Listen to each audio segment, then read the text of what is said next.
Ali selesai ketika dia berada di seragam tim Bajul Ijo Persebaya. Mantan pemain Persebaya ini dikritik oleh pendukung Semarang PSIS setelah memenangkan hasil imbang melawan Rans Nusantara FC di Liga 1.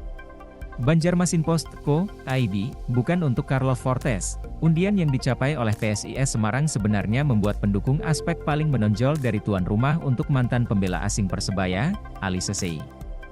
Ya, PSIS Semarang harus menggambar dengan skor 1-1 dalam pertandingan perdananya di Liga 1 2022 melawan Rans Nusantara FC bermain di depan para pengikutnya sendiri di Stadion Jatidari, Semarang. Pada hari Sabtu, PSI Semarang memimpin pertandingan melalui gawang Taisei Marukawa pada menit ke-75 melalui White Point.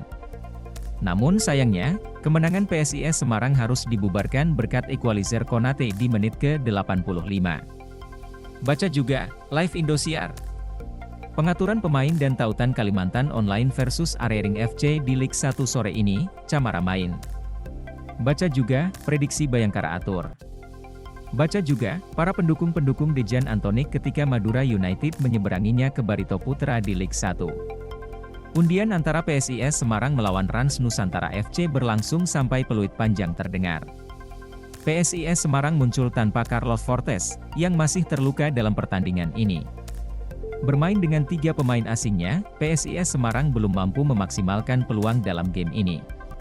PSIS Semarang, yang baru saja memiliki pergaek Wahyu Trinugroho, lebih suka mengurangi Ray Redondo dari awal pertandingan.